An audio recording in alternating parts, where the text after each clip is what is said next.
Suspende din ako no'n 'no, naggawa ako ng pang-ano, kumbaga pang-abang kapag ako ay nasususpende. So, ngayon dalawa na ang aking TikTok 'no. Hindi ko kaya yung marami.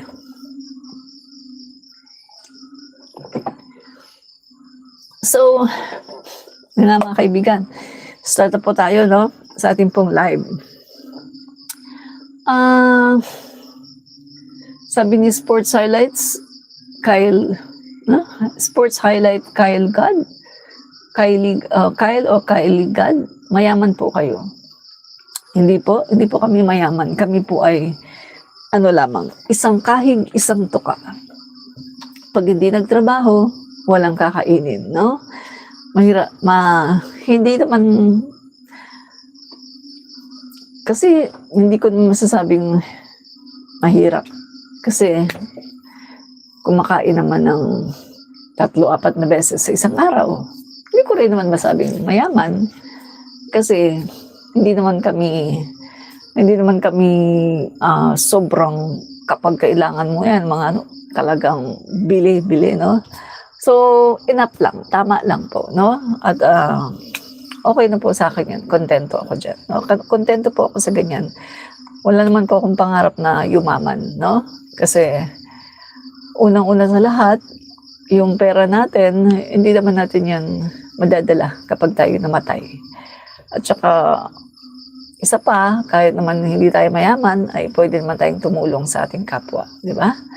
So, yun para sa akin guys, no? Hindi mo naman kailangang yumaman kasi pag namatay ka, the same lang din, no? Hindi mo yan madadala sa hukay. At ang kayamanan, yung pera na yan ang ugat ng mga kasamaan, no? The love of money is the root of all evil. Yan po yan mga kaibigan. Hindi ako naniniwalang ang pera, no? Yung sinasabi ng iba na ang pera ay ugat ng kasamaan. Hindi po ako naniniwala na ang pera ay ugat ng kasamaan. Ang pinapaniwalaan ko po ay the love of money. Ang pagmamahal sa pera, ang pagiging greedy, yan po ang masama. The love of money is the root of all evil, not the money itself. Kasi ang money, ang pera po ay isang currency lamang na dapat ay gagastusin sa tama. Kung yung pera lang, mga kaibigan, hindi po siya masama eh. Hindi po masama ang pera. Ang pera po ay maganda para gamitin po sa mabuti, sa pagtulong sa kapwa, sa pagbili ng mga pangailangan, sa mga, kumbaga, mga gagawin mo na proyekto or kaya gusto mong makapunta sa isang lugar, no? Maraming purpose ng pera. So, hindi po ito, para sa akin hindi po ito masama, no? It's not the root of all evil. Money is not the root of all evil, but the love of money, ang pagmamahal sa pera, ang pagmamahal sa salapi, yan po ang ugat ng lahat ng kasamaan, no? Kaya kung pera lang, okay lang po yan. Okay lang ang pera. Pero pag minahal mo na ang pera at ikaw ay kinokontrol na ng pera, ibang usapan na yan. Ibang usapan na. Dapat ikaw ang kumokontrol sa pera. Ikaw ang nagpapatakbo, nagpapalakad sa pera. Hindi yung pera ang kumokontrol sa'yo. The love of money, the greediness, yung kinokontrol ka na ng iyong greediness na hindi mo na nakakayanan na i-control ang iyong sarili. Yun ang masama, no? At yan po exactly ang nangyari sa mga politiko, sa mga kontraktor na nagnakaw sa kaban ng bayan. Dahil hindi na po nila ma-contain, hindi na po nila ma-control ang kanilang greed, ang kanilang kasakiman, ang kanilang katakawan sa pera. Kaya po sila ay nakagawa ng pagnanakaw. Pero kung the money itself, maganda po ang pera. Dahil ang pera ay pwede natin gamitin sa lahat po ng mga sa lahat po ng pagtulong, sa kabutihan, sa mga pangailangan natin. Pero kung sasamahan mo na ng kasakiman no? Magiging sakim ka. Yan na po ang problema. 'Di ba? Elizabeth Albior, kagaya namin dito sa abroad, we work hard to sustain our needs. Yes, opo, no? Nagsisikap kayo mabuti para may pera, no? Para ang inyong mga pangailangan ay talaga namang masustain at ginagamit ninyong inyong pera para pang-sustento sa inyong mga mahal sa buhay at sa inyong mga pangailangan, no? Maganda po 'yun. Pero ang nangyari po kasi, no, mga kaibigan, sa ilang mga tao ay yung greediness, no, hindi nila kayang kontrolin yung kanilang sarili. Masyado na silang naging gahaman, naging greedy at dependent na sa pera, no? Mariel, depende po sa paggamit ng pera. Yes po, depende sa paggamit ng pera. Yan. But the money itself, maganda po yan. Maganda po ang pera. Okay po ang pera dahil ito ay nagagamit natin, no? Lorna Rafael, maraming salamat. At ano po balita sa mga corrupt yan? Pag-uusapan po natin yun, no? Kung ano ang balita sa mga corrupt. Yan. Uy, may nakapasok dito na bangag, oh. DDS ito sigurado, no? Halatang troll. Ang pangalan pa lang. Halatang troll, eh. May pangalan bang happy birthday, dearie? Oh, troll talaga, oh. Oh. Addict ito kasi DDS to, eh, no? So, kapag DDS, guys, no, pag DDS, tatlong naratibo lang nila, eh. Dalawa lang pala. Dalawa lang ang naratibo ng DDS. Kapag hindi bangag, NPA. Dalawa lang yan, I tell you the truth.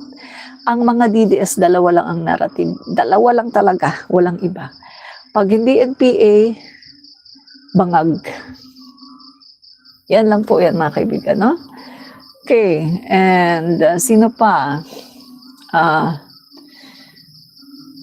Sabi niya,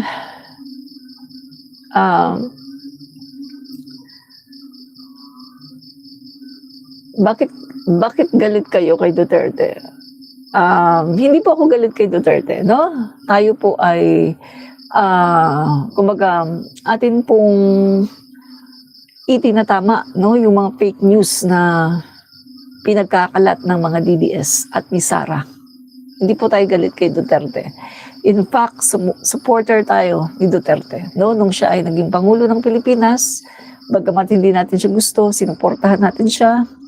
At kung makikita nyo yung page ko noon, no, yung aking original Facebook, yung aking mga profile, mga Facebook profile, ay yung, alam mo yung ano, yung nasa puso ko ang Pangulo, Rodrigo. Ganon yung aking mga Facebook profile noon. Nasa puso ko ang Pangulo, Rodrigo. Tapos nandun yung kanyang picture. Yan ang mga Facebook profile ko noon.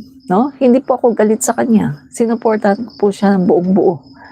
Pero, na-realize ko na mali pala. Mali ang pagsuporta sa kanya. Paano ko na-realize yan? Nung panahon na tumatakbo si PBBM bilang Pangulo ng Pilipinas, na sinisiraan niya, doon talaga, grabe yung pagka, turn off, no?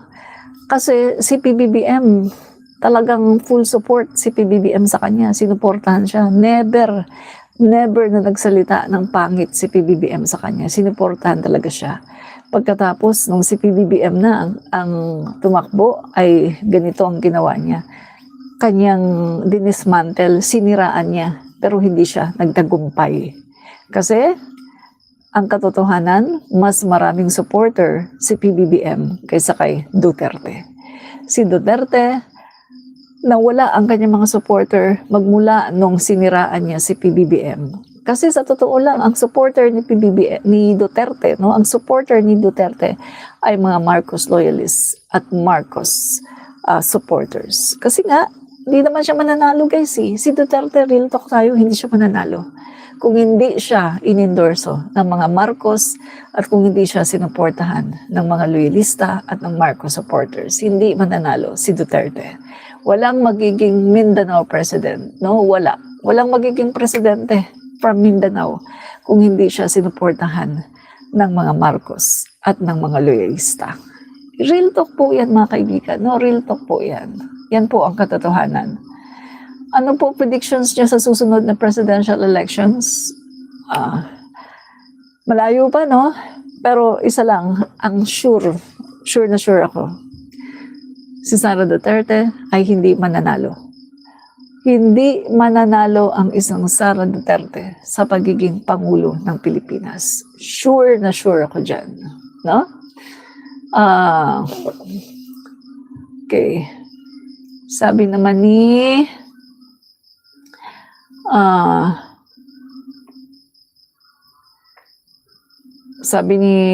Jesus is our Savior. Nako, ginamit mo pa si Jesus eh. Jesus is our Savior, ginamit mo pa sa pag-trolling. Wala pa pong Marcos noon, nanalo na si Duterte. Alam mo ba, 1965 may Marcos na, Duterte wala. Diba?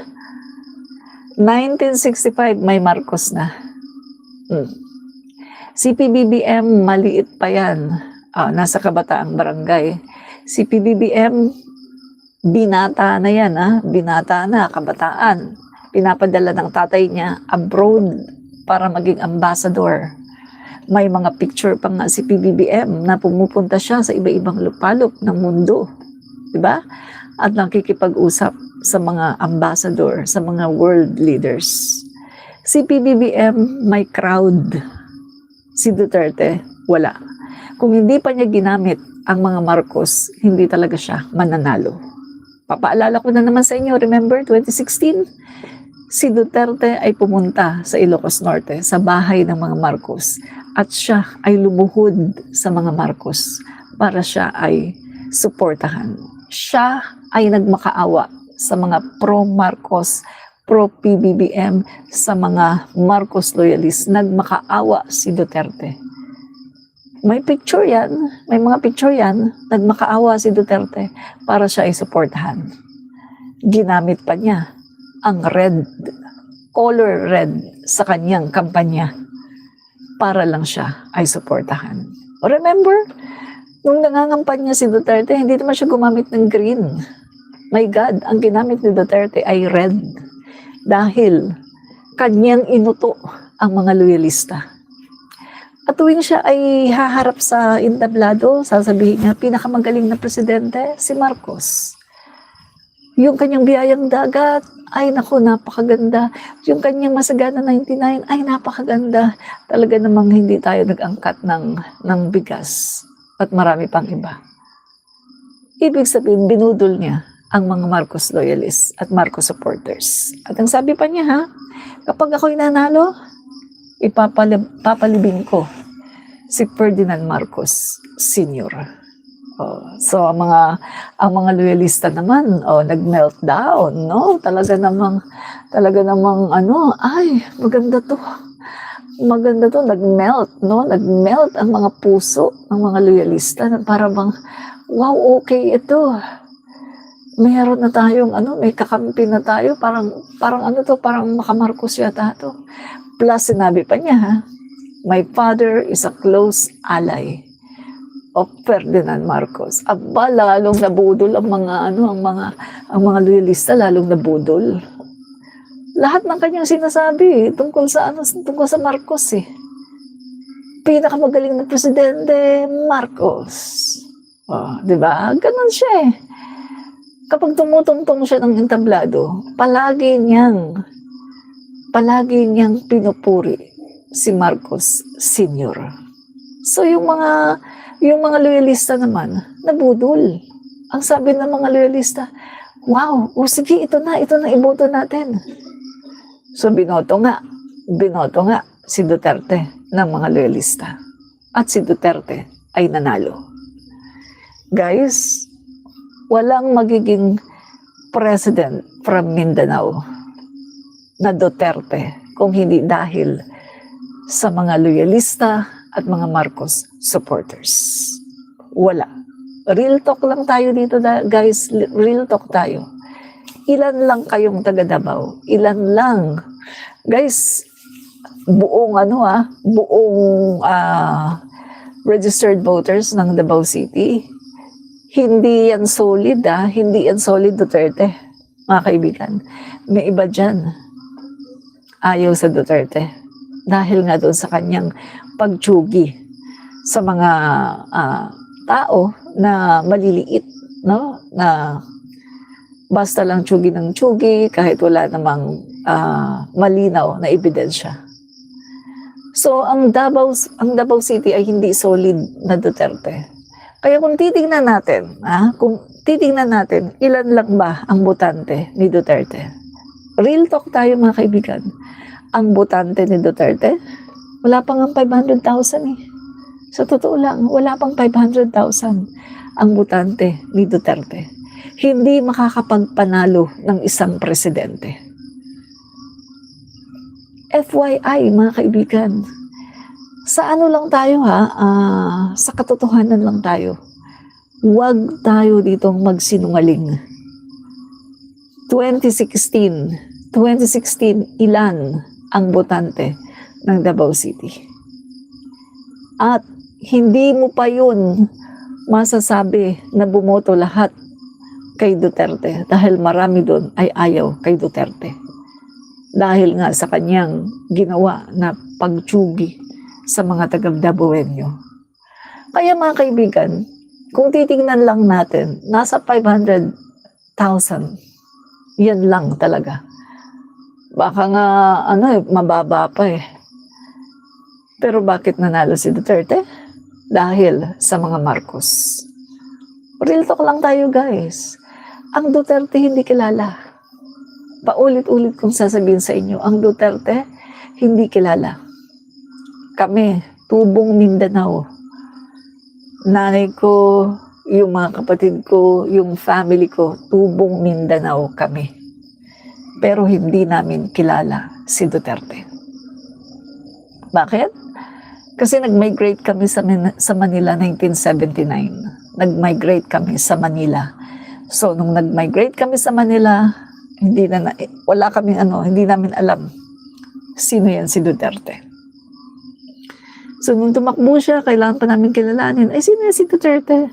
Ay, ano daw yan? Taga Davao daw yan. Mayor daw ng Davao. Mayor ng Davao? Ano bang nagawa niyan? Sabi pa nga ng kapatid kong pangalawa sa panganay, mayor lang naman pala siya ng Davao. Iba naman ang buong Pilipinas. Ay, hindi niya magagawang tapusin ang droga. Kasi, Davao lang naman siya eh. Hindi naman siya buong Pilipinas. Ganun pa nga yung kapatid ko. Tapos ako naman, sino ba itong Duterte na to? Nanonood ako ng nagka-interest ako na manood ng mga presidential candidate na mga debate para lang kilalanin kung sino si Duterte. Kasi hindi ko talaga siya kilala. Take note mga kaibigan, hindi siya kilala. Luzon? Kung may makakilala man sa Luzon, konting-konti lang siguro. Pagkatapos hindi talaga siya iboboto. My God, meron tayong Grace po, may Marojas, meron tayong Binay. Marami tayong ibang choices. Maraming choices na pagpipilian. Hindi talaga siya kilala. NCR? Hindi rin siya kilala. Nasa NCR kami nun, pero hindi namin siya kilala. Visayas? May makakilala man siguro sa kanya sa Visayas, pero hindi lahat. Kaya, ang talagang voters lang talaga no, ni Duterte is Davao at saka ibang part ng Mindanao. Yun lang talaga, no? So, hindi po kakayanin ang boto ng taga-Davao, hindi po kakayanin na magpanalo ng isang presidente. Real talk lang tayo dito mga kaibigan. Kita nyo, sabi nga ni Duterte, nung tumakbo ako, wala man lang daw sumuporta sa kanya, kahit isang gobernador, kahit daw mayor, wala daw sumuporta sa kanya, kahit daw barangay chairman, wala daw siya. Kasi sino ba naman susuporta sa kanya? Hindi nga siya kilala eh. Andyan si Marojas, andyan si Grace po, andyan si Binay, at yung iba pa. Hindi siya kilala. Sino susuporta sa kanya? Nakilala lang siya dahil sinuportahan siya ng mga Marcos. Ipinakilala siya sa mga loyalista at mula noon, ginamit niya ang red red sa kanyang pangangampanya para pambudol sa mga Marcos loyalists. At pagkatapos, panay ang kanyang kwento about Marcos Sr., pinakamagaling na presidente, masagana 99, ang galing daw, hindi daw tayo nag-angkat, talagang self-sufficient daw tayo sa rice. Kinuwento pa niya yung masaganang biyayang dagat, na programa ni Apo Lakay, kinuwento pa niya, yung tatay niya, saka si Apo Lakay, close allies, yung tatay daw niya, sa sandali daw na si Apo Lakay daw ay kinudita, yung tatay daw niya, isa daw sa hindi umiwan kay Apo Lakay. Piruin mo yun. So yung puso naman ng mga loyalista, wow, ang ganda nito. Kakampi pala natin to. Ano pala natin to? Maaasahan natin to. So, nabudol. Nabudol ang mga loyalista. Diba? Nabudol talaga. Tapos, andyan pa yung mga iba-ibang mga kwento about Marcos Sr. Nabudol tayo, guys. So, yun na. Di binoto na natin. Binoto na, no, ng mga loyalista, Marcos supporters, kasi nabudol eh. Pagkatapos, ayan na, yumabang. Nung siya na ay naging pangulo, yumabang. Pero, tinupad niya yung sinabi niya na, o sige, papayagan daw niya na ilibing si Apo Lakay. Tinupad niya yung kanyang, yung kanyang pinangako. Bakit? Kasi, naglabas ang Korte Suprema ng desisyon, no, na maaaring ilibing si Marcos Sr. kasi si Marcos Sr. ay overqualified military, nakakuha ng Medal of Valor, presidente ng Pilipinas. So kung titingnan mo, overqualified siya, kaya maaari siyang ilibing. Take note, ha? Take note, majority ng mga Supreme Court judges ay nag-ruling na pwede siyang ilibing sa libingan ng mga bayani dahil siya ay overqualified. Kaya syempre bilang Pangulo ng Pilipinas, tapos nangako ka sa mga loyalista na ipapalibing mo, papayagan mong ipalibing, syempre, gagawin mo talaga yung pangako mo. Dahil nanalo ka, hindi dahil sa sarili mong kakayanan, hindi dahil sa may butante ka. Nanalo ka dahil sa mga loyalista. Nanalo ka dahil sa mga Marcos. Kaya tinupad niya, mga kaibigan, yung sinabi niya na papayagan niyang ipalibing. Kasi kung hindi naman sa boto ng mga Marcos loyalists at Marcos supporters, hindi naman talaga siya magiging presidente. Real talk lang tayo dito. Real talk, no? Real talk lang tayo dito. So, ayan na mga kaibigan, no? Ayan na. So, naging presidente na siya, naging pangulo na siya ng Pilipinas. Oh. Tapos mga kaibigan, wala man lang siyang initiative, no, na alam naman niya magaling si PBBM eh. So, wala man lang siya initiative na mag-appoint man lang, i-appoint man lang si PBBM kahit sa isang isang position, kahit sa Department of Agriculture, wala man lang, no? Sabagay, during the time si PBBM ay abala sa kanyang electoral protest, no, kay Leni Robredo. So, maaring hindi niya tatanggapin siguro kahit na i-appoint siya ni Duterte, hindi niya tatanggapin. Kasi during the time, si PBBM ay nakafocus, no? Focus sa kanyang electoral protest. Yan po ang kagandahan sa ating Pangulong Bongbong Marcos. Kasi lahat po ng bagay idinadaan niya sa legal, no? Hindi siya abogado, guys, pero lahat ng bagay idinadaan niya sa legal. Hindi po katulad ng iba na katulad na lang ni Sara Duterte na magpahanggang ngayon sinasabi na dinaya daw yung kanilang mga Duterte Black senators, pero hindi naman siya nagpa-file ng wala naman silang pina-file na electoral protest na ganito ganyan. Pero panay lang dak na dinaya daw sila. Pero hindi nila dinadaan sa legal. Kasi nga, si Sara Duterte ay isang bugok, no? Bugok na nagsasabing lawyer. Pero mukhang hindi naman talaga siya lawyer. Dahil mukhang ang kanyang mga ginagawa ay hindi naman gawain ng isang lawyer. So si Sara Duterte po ay isang bugok, no? Bugok, vice-presidente, pero bugok at talaga namang walang alam. Wala pong alam totally sa batas. Bugok at walang alam sa batas. Yan po si Sara Duterte. Stress na yung isang DDS. So.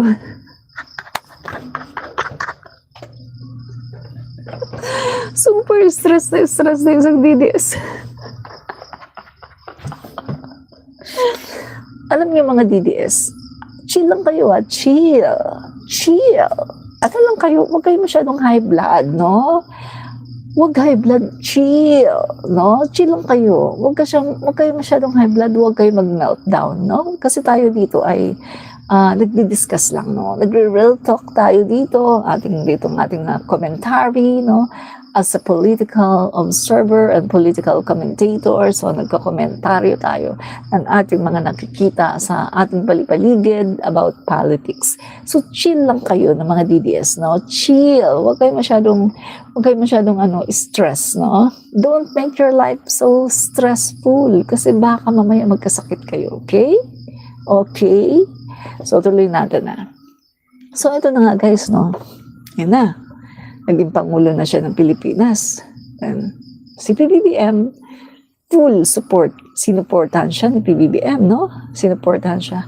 Wala ka man lang maririnig kay PBBM na kahit isang reklamo. Although, maraming ginawa si Duterte na against sa puso ni PBBM. Dahil si PBBM ay mabuting tao. Unang-una, ayaw ni PBBM ng pagtsugi sa mga Pilipino. Pero ni isang beses hindi siya tumaliwas o hindi siya nag-criticize kay Duterte, no? So pinabayaan lang niya si Duterte. So lahat mga kaibigan ng mga ginagawa ni Duterte, wala, mema lang si PBBM, no? Focus lang siya sa kanyang gawain, no? Sa kanyang electoral protest. So ito na ngayon mga kaibigan, ito na yung panahon na si PBBM na ang tatakbo as President of the Philippines. So, nung nalaman ni Duterte na nag-file si PBBM ng COC, no? Certificate of Candidate, doon mga kaibigan, no? Siniraan niya si PBBM. Lalo na nung after a month ng pagpa-file ni PBBM ng COC. After a month, mga kaibigan, si Sara Duterte ay pinagbigyan ni PBBM sa request ni Sara na gawin daw siyang vice-presidente. Take note mga kaibigan, si Sara Duterte ang nag-request kay PBBM na BBM, gawin mo akong vice-presidente, tutulong ako sa'yo. So nag-request po siya kay BBM, no, during the time BBM pa, hindi pa siya pangulo eh. Nag-request po siya kay BBM during that time na gawin daw siyang vice-presidente, tutulong daw siya dito. So siyempre, si PBBM naman, nisip niya, anak ng presidente to. Tapos, nagre-request, nakikiusap kung pwede ba siyang maging vice-presidente ko. Alangan namang tanggihan niya. Sa tingin niyo, tatanggihan ni PBBM na gawin niya na vice-presidente, si Sara, nakiusap na nga sa kanya. Sa tingin niyo, mayabang si PBBM na kanyang tatanggihan si Sara. Siyempre, hindi niya tinanggihan. So, ang ginawa ng PBBM ay, sige, okay na, yan, pumayag siya. Tapos yan nga, pinag-meet sila ni Amy sa Cebu, tapos yun, nagkaroon na ng usapan. So yun na, deal. Tapos si Sara, binawi na ni Sara yung kanyang COC, no? Sa Davao, no? Hindi na daw siya magme-mayor. Tatakbo na daw siya as vice president. Kasi pumayag na si PBBM sa kanyang request na gawin siyang vice-presidente. Take note mga kaibigan na si Sara Duterte ang nakiusap kay PBBM na gawin siyang vice-presidente dahil tutulong siya. Si Sara Duterte ang nakiusap. Wala pong balak si PBBM na gawin siya na vice-presidente. No, wala pong balak si PBBM, pero si Sara Duterte po ang nakiusap kay PBBM na gawin siyang vice-presidente. Dali, pakita natin sa inyo yung video ha, yung nakiusap si Sara. Sara Duterte nakiusap kay PBBM na gawin siyang vice-presidente. Na gawin siyang vice president. Yan. Ito, nakiusap si Sara Duterte na gawin siyang vice president. Presidente mo ba? So sabi ko kay Dr. Marcos, pwede mo ba akong kunin na vice presidente mo ba? Bakit siya ang pinili ko na presidential candidate?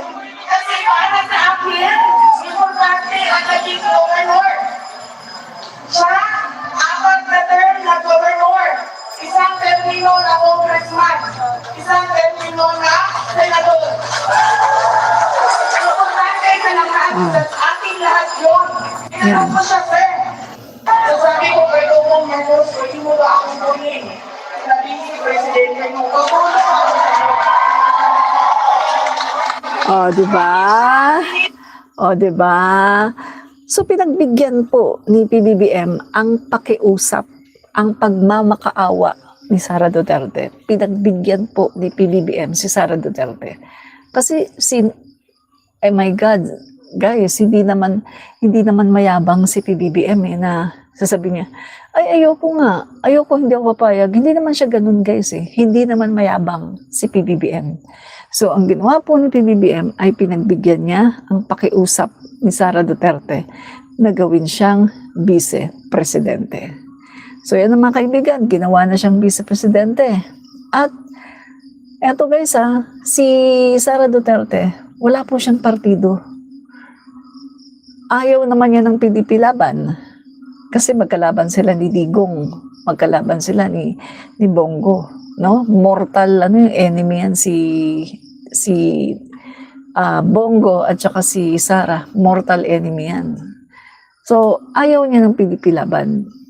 So mga kaibigan, ang ginawa po mga kaibigan si Speaker Martin Romualdez, naawa sa kanya, naawa kay Sara Duterte naawa si Speaker Martin Romualdez kay Sara Duterte kasi nakakaawa Biruin nyo guys gusto niyang maging vice-presidente ni PBBM pero walang nag-a-adapt sa kanya na kahit isang partido. Ayaw sa kanya ng mga partido guys. Bakit? Kasi bawat partido, meron na silang presidential diba? So, wala na pong natitira kay Sara Duterte na partido. As in, wala na talaga kahit isang partido na natitira para kay Sara Duterte. Hindi po niya pwedeng gamitin ang kanyang local na party na hugpong ng pagbabago dahil ito po ay local party. Hindi po ito po pwede sa pagiging vice president. Kasi ang vice president po, national election yan. So, wala pong gusto na mag-adapt kay Sara Duterte. At filled in na ang lahat ng mga partido kasi may mga sarili-sarili na ng mga kandidato. So, meron pong isang tao na nagmagandang loob kay Sara Duterte. Isang tao na naawa kay Sara Duterte kasi mukha siyang timawa guys Wala sa kanyang kumukup-kup na partido, no?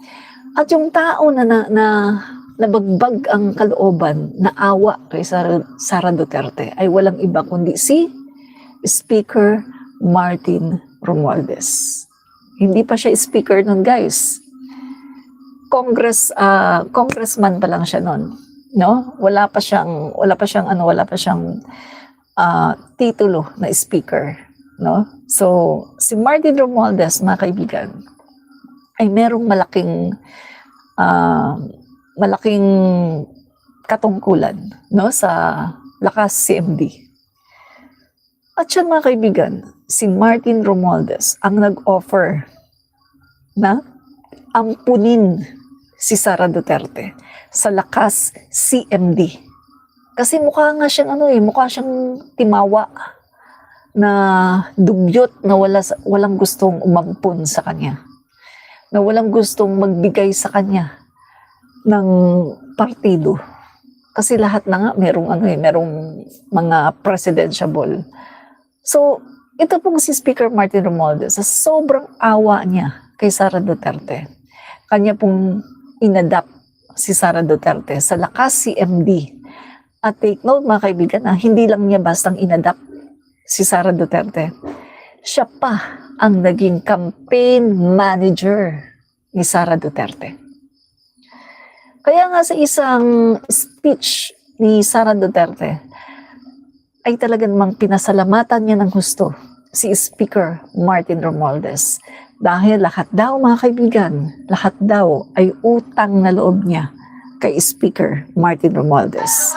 Hindi siya mananalo without Speaker Martin Romualdez. Hindi siya mananalo. Tingnan natin yung video. Sara Duterte, pinasalamatan si Martin Romualdez. Without Martin Romualdez, guys, she is nothing. Walang gustong umampun sa kanya dahil lahat na nga filled in, naawa sa kanya si Martin Romualdez. Kasi gusto niya, nag-ambisyon siya na maging vice-presidente, wala naman siyang partido, ibig sabihin hindi siya makakatakbo as vice president. So inampun siya ni Martin Romualdez sa kanyang partido. At nagmagandang loob pa si Martin Romualdez. Siya pa ang naging campaign manager ni Sara Duterte.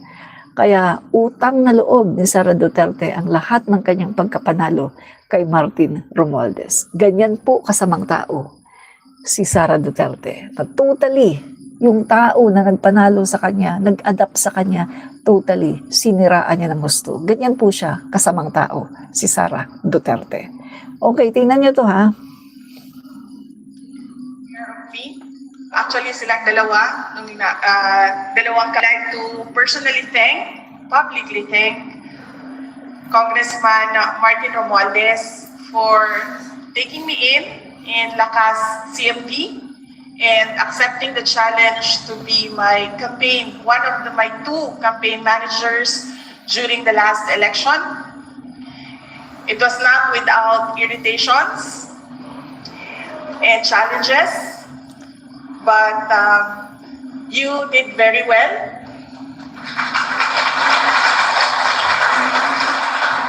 $32.2 million votes. You did it all.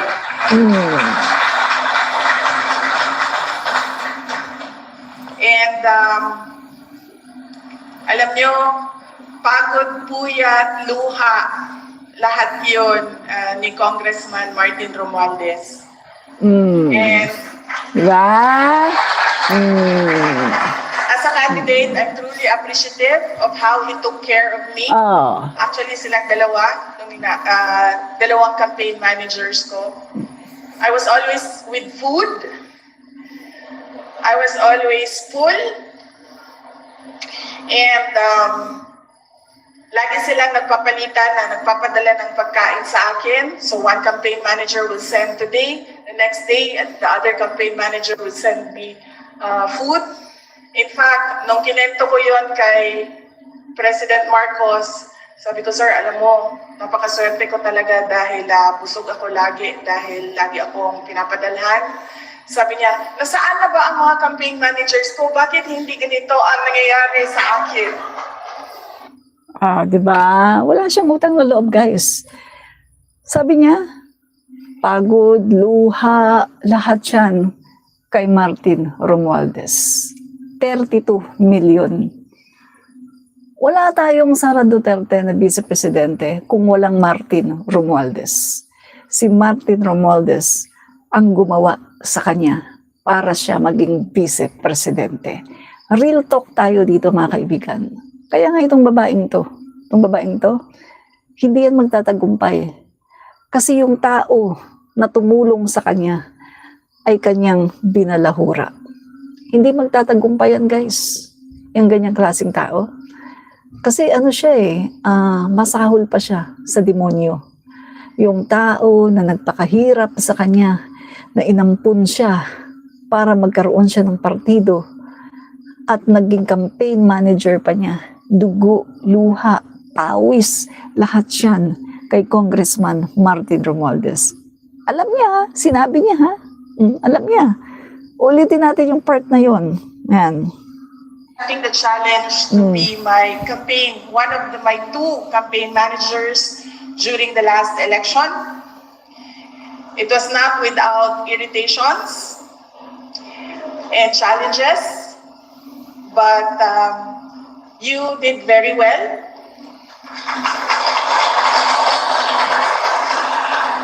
$32.2 million votes. You did it all.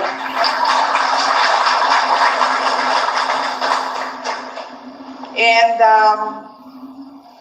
alam nyo, pagod, puyat, luha, lahat yun ni Congressman Martin Romualdez. Di ba? Pagod, puyat, luha, lahat yun ni Congressman Martin Romualdez. Kaya lang, mga kaibigan, itong si Sara, hindi yan magtatagumpay kasi ano siya wala na nga siyang utang na loob, sinira pa niya si Martin Romualdez. Okay lang sana kahit hindi ka tumanaw ng utang na loob pero wag mong sisirain yung tao. Pero ang ginawa ni Sara, sinira niya, hindi na nga siya tumanaw ng utang na loob, sinira pa niya.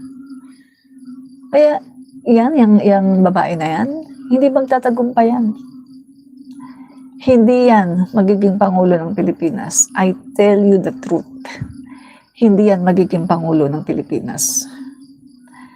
Kasi kung si Martin Romualdez na nagmagandang loob sa kanya, inampun siya sa lakas CMD para lang magkaroon siya ng partido. Kasi wala siyang partido, guys Hindi siya pwedeng tumakbo as vice president Wala siyang partido Wala ring aampon sa kanya kasi lahat meron ng kanya-kanyang presidential, yung mga party, yung mga partido. So si Martin Romualdez ang nag-ano sa kanya, nag-ampun sa lakas CMD. At si Martin Romualdez din ang talagang nagkampanya para sa kanya. Siya mismo galing sa bibig niya, sabi niya, luha, puyat, pagod, lahat yan kay Congressman Martin Romualdez. 32 million. Pero after all, nung natapos ang lahat, nung pagkatapos niyang gamitin si Martin Romualdez at nanalo na siya, eto, siniraan niya ng gusto. Mga kaibigan, yung mga ganyang klaseng tao na walang utang na loob, na para lang sa kanyang sariling agenda, hindi yan magtatagumpay, mga kaibigan. Sabi ko nga sa inyo, okay lang kahit hindi siya tumanaw ng utang na loob. Okay lang yan. Pero yung ginawa niya, hindi na nga siya tumanaw ng utang na loob. Sinira pa niya si Martin Romualdez. Makita niyo kung gaano siya ka-evil. Nakita niyo kung gaano siya ka-demonyo. Diba? Kaya mga kaibigan, itong babaeng to, hindi yan mananalo. I tell you the truth, hindi yan mananalo pagdating sa 2028 presidential election. Talagang, doon niya malalaman. Iiyak yan. Luluha yan ng bato, mga kaibigan. At mapapahiya siya sa lahat ng kanyang mga kayabangan, mapapahiya siya. dahil makikita niya na hindi naman pala talaga siya malakas. Diba? Luluha ng bato yan, mga kaibigan. No? I tell you the truth, luluha yan ng bato pagdating ng 2028. At yung kagustuhan niya na ibagsak si PBBM, babaliktad yan, siya ang babagsak. No? So, mabalik na tayo, mga kaibigan. O yun, yung naging Pangulo na si Rodrigo Duterte. Ayan na, Pangulo na siya. So, yan, sinuportahan siya ni PBBM. Lahat ng suporta ibinigay ni PBBM. So, kami naman, mga Marcos loyalists, Marcos supporters, sinuportahan din namin si Duterte. Lahat ng klaseng suporta kay Duterte, ginawa namin. Pag si Duterte inaatake ng mga pink, ng mga dilaw, sige, tanggol kami. Pinagtatanggol namin si Duterte. Yung tinitira siya noon about war on drugs, sige, pinagtatanggol namin si Duterte. Lahat ginawa namin pagtanggol si Duterte. Pero mga kaibigan, nung dumating yung araw na si PBBM ay tumakbo na, at doon siniraan siya ng gusto ni Rodrigo Duterte. Sinabi na, meron tayong presidential na nagko-cocaine. Si PBBM, weak leader yan. Spoiled brat. Kapag merong crisis, hindi nagsishow up. Everything, lahat ng paninira, sinabi niya kay PBBM. Magmula nun, mga kaibigan, hindi pa rin ako bumibitaw nun kay Duterte. Pinagtatanggol ko pa rin siya nun. Parang, although naiinis na ako sa kanya, pero pinagtatanggol ko pa rin siya. Binibigyan ko ng reason. Hindi, ano lang yan yung ginagawa ni Duterte, parang inaano lang niya yung mga kakamping, yung mga dilawan. Parang dinadivert lang niya yung para sabihin na ayaw niya kay PBBM. Pero ang totoo, gusto niya yan kay PBBM. Ginaganon ko pa, guys, binibigyan ko pa ng reason eh. Sinasabihan ko yung mga kasama kong vloggers na huwag kayong magagalit kay Duterte kasi lang yan, palabas lang niya yan. Chess master kasi yan eh, ganyan-ganyan eh. Pero mga kaibigan, eto na.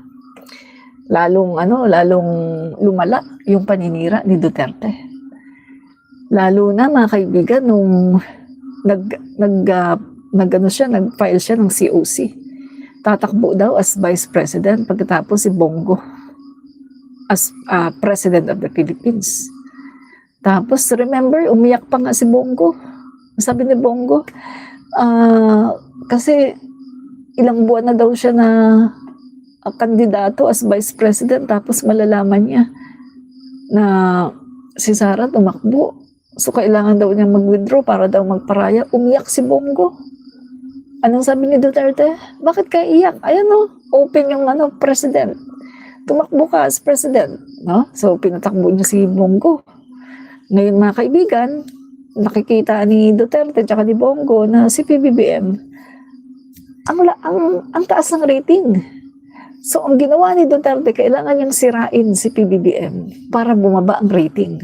So, sinira niya lalo. Tuloy-tuloy na yung paninira niya kay PBBM na bangag daw, na ganito, weak leader, kung ano-ano na. Tapos nagpapa-interview pa siya kay Banatbay. Dami niyang sinasabi about PBBM. Yung tungkol sa mga bangag-bangag.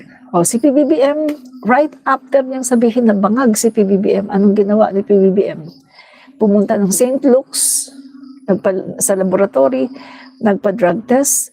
Pumunta sa PNP, nagpa-drug test. 2 drug test. Lahat negative. At yun, nung interview siya ni Katon Ying, kay Katon Ying niya, unang-unang ibinigay. Pinasabog yung fact na siya ay drug test, no? At lahat ay negative, no? So, yun na nga, guys. Pero patuloy pa rin, very persistent si Duterte na sirain si PBBM. So, sinabihan niya yung mga tao, bakit ba kayo dyan? Nagko-cocaine nga daw, ganun. Bangag, yan, dami nung sinasabi. Tapos, pati yung kanyang mga presidential communication, sina Mocha Uson, sinasabihan yung mga DDS, anong ginagawa nyo dyan? Dito na kayo. Ayaw ni Duterte kay BBM kasi bangag yan, ganyan-ganyan, no? Tapos, andyan sina Vivian Velez, kung sino-sino ng mga DDS. Kanilang sinasabihan yung mga DDS supporters na huwag kayo dyan, dito tayo. Nag-isko sila. Take note ha, yung mga DDS during the time, nag-isko. Isko ang kanilang presidente. Hindi sila nag-BBM. Pero mga kaibigan, kami, na mga loyalista, na mga Marcos supporters, nung sinabi ni PBBM na iboto nyo si Sara Duterte kasi ito yung aking vice president, naniwala kami kay PBBM. Binoto namin si Sara Duterte. Kahit na ayaw namin kay Sara Duterte, binoto namin dahil kay PBBM. Remember mga kaibigan, anong nangyari? PBBM, 31 million. Sara Duterte, 32 million. Bakit nagkaganon? Kasi yung boto ni PBBM na 31 million, solid yan. Solid Marcos loyalists and Marcos supporters. Yung boto ni Sara Duterte kaya naging 32 million kasi tayo yung 31 million ni Sara. Yung 31 million na bumoto kay Sara, tayo yun, Marcos loyalists and Marcos supporters. Yung DDS lang, 1 million. 1 million lang ang boto ng DDS. Kaya si Sara Duterte ay nakakuha ng 32 million kasi tayo ng mga loyalista, binoto natin si Sara. Naniwala tayo kay PBBM. Kaya yung boto ni PBBM, ibinigay din natin kay Sara, yung 31 million. Pero 32 million si Sara kasi nga yung 1 million, yun ang DDS. So nakita nyo, konting-konti ang DDS. 1 million lang ang DDS, mga kaibigan. 1 million lang ang DDS. Real talk tayo dito. 1 million lang ang DDS. Kasi yung 31 million ni Sara Duterte, kukunin natin yan. Atin yan eh. Loyalista yan. Marcos supporters yan. So yung 1 million, yun lang ang sa kanya. Remember guys, logic. Logic gamit ng isip. Si PBBM, hindi siya pwedeng iboto ng pink. Nandiyan si Leni Robredo. Ang mga kakamping, natural, Leni Robredo iboboto nila, hindi si PBBM. Ang mga dilawan na never again, saan boboto yan? Siyempre kay Leni Robredo din o kaya doon sa iba. Hindi yan boboto kay PBBM. Dilawan yan eh. Never again to Marcialo. Never again to Marcos yan eh. Pigilan daw ang pagbabalik ng mga Marcos. So given kakamping at dilawan, hindi yan boboto kay PBBM. Yung mga DDS, lalong hindi boboto kay PBBM kasi isko sila. Isko. No? So, meaning mga kaibigan, ibig sabihin, ang 31 million ni PBBM ay solid. Solid votes for PBBM. Marcos loyalists and Marcos supporter. Solido. Kaya si Sara Duterte naging 32 million kasi yung 31 million ni Sara, tayo yun. Na mga Marcos loyalists and Marcos supporters, tayo yun. So, kung kukunin natin sa kanya, hindi na tayo ngayon supporter ni Sara kasi naggalit na tayo kay Sara. Kukunin na namin ngayon 31 million. Ang natira kay Sara, 1 million. Ang 1 million ba makakapagpanalo sa kanya sa 2028? Hindi. Hindi siya mananalo sa 1 million lang. Never mananalo si Sara Duterte sa 2028 dahil wala na siyang mabubudol ng Marcos loyalists at Marcos supporters.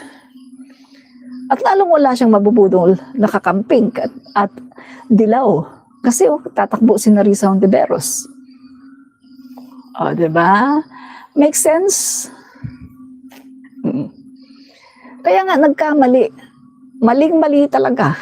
Super nagkamali ang mga Duterte na kinalaban nila si PBBM. Hindi nila alam na si Sara Duterte ang magpapanalo sa kanya sa 2028 ay ang mga loyalista at ang mga Marcos supporters. Bakit? Kasi kaming mga loyalista at Marcos supporters, nakatatak na sa isipan namin na sa 2028, ang aming presidentiable ang aming presidente ay si Sara. Dahil nakatitiyak na kami na si PBBM, si Sara ang itataas ang kamay. Natitiyak na namin yun. Si Sara ang itataas ni PBBM sa 2028. Kaso, si Sara Duterte ay atat. Atat siya. Kailangang sirain si PBBM para mapalitan. Kasi gusto niya mag 10 years. Gusto niya mapalitan agad si PBBM para 10 years siya ala GMA style. Greedy. Kung hindi nyo lang sana sinira si PBBM, all the way, makakasama nyo pa kami ng mga loyalista until 2028. Kaso sinira nyo yung Pangulo namin eh. Susuporta kami kay Sara kahit sinira nyo ang Pangulo namin. Hindi kami bobo, hindi kami tanga. Diba? Kaya si Sara Duterte, wala na siyang asahan. Wala na siyang asahan. Tignan mo yung rating si Sara Duterte, unti-unting pababa ng pababa. Sino na lang ang nag-hold on sa kanya? DDS na lang. Pero ang dami ring mga DDS na ngayon ay BBM na. Dahil nagising na sa katotohanan. Diba? Nagising na sa katotohanan. Bakit ka nga naman susuporta sa isang vice-presidente na wala namang alam kundi mag-world tour? Mamasyal sa ibang bansa, pagkatapos ay siraan ang ating Pangulo, siraan ang gobyerno, siraan ang turismo, iangat ang kanyang sarili. Napakaaga pa nangangampanya for 2028, hindi na nagtatrabaho. Kumukubra ng sweldo, 15-30, kumukubra ng sweldo para lang manira ng presidente, para lang manira ng gobyerno ng Pilipinas. My God. Walang matinong tao na boboto sa ganyang klase na presidentiable, gustong maging presidente, naninira para lang maging presidente. Wala. Pangalawa, ay my God, hindi nga niya makuhang ipagtanggol yung sarili niya sa kanyang confidential funds, hindi nga siya makapagsalita kung ano ba ang nangyari sa kanyang confidential funds. Wala kasi siyang utak. Yung utak ng inyong Sara Duterte, utak bulinaw, utak pulburon, utak pulbura. Wala siyang utak. Hindi siya marunong makipagdebate. Hindi niya alam kung paano ipagtanggol ang kanyang sarili sa pamagitan ng maayos na pananalita. Kaya ang ginawa niya sa Congress, magmura ng magmumura, malulutong na pagmumura, at pagbantaan ng ating Pangulo na itsugi. F. Elisa, Speaker Martin, ipapatsugi. Diyan magaling si Sara Duterte sa pagpapatsugi ng tao. Diyan siya magaling. Master niya ang pagpapatsugi. Master niya ang pagiging bayolente.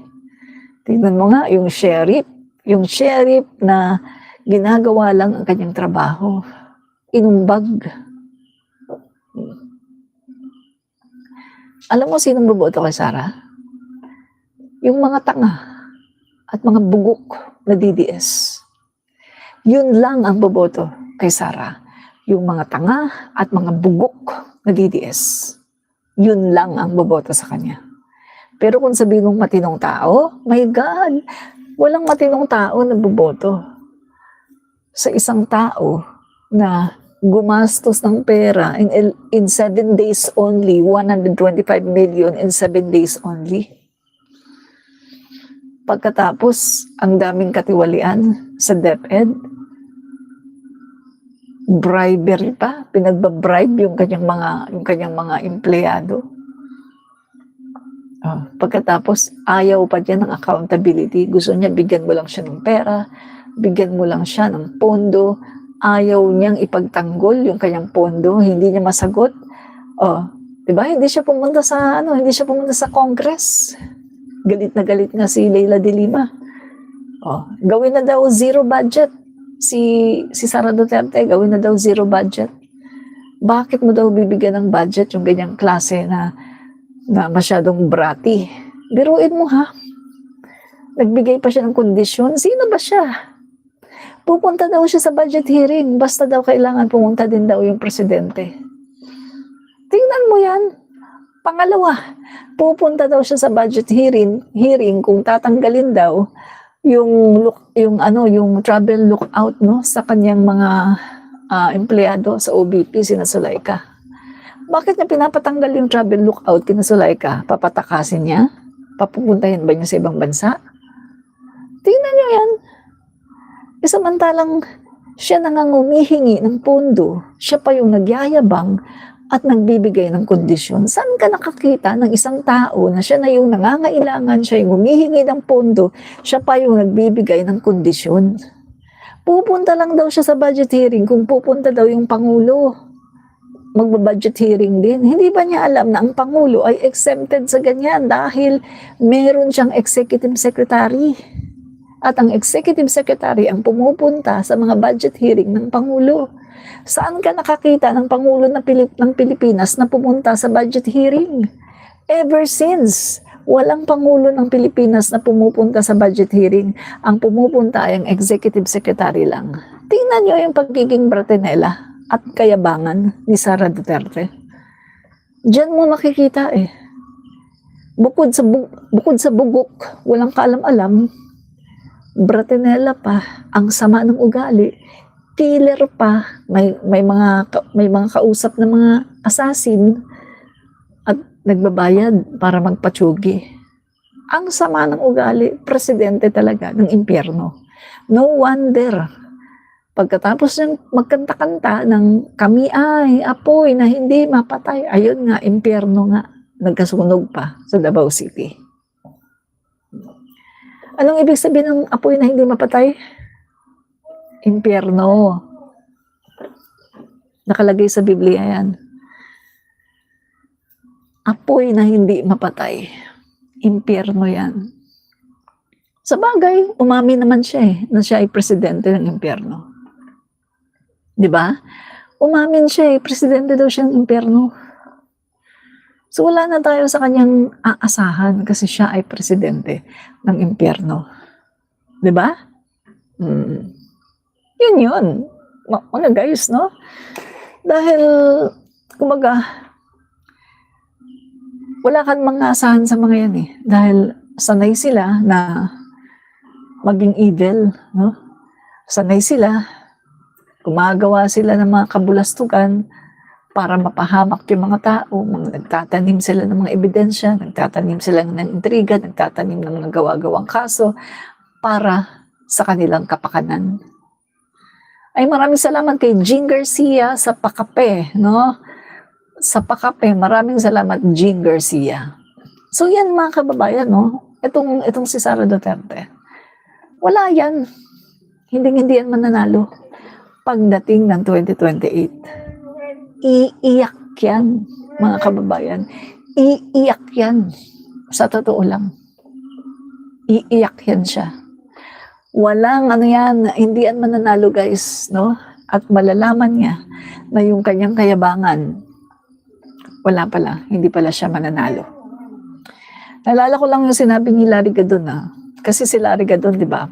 Siyempre, during the time of Duterte, sumusuporta din yan Duterte, pinagtatanggol niya talaga si Duterte during the time. Lahat naman ng mga Marcos loyalists, Marcos supporters, pinagtatanggol talaga si Duterte. Kasi ang akala natin, mabuting tao si Duterte, no? Kaya talagang sinuportahan natin.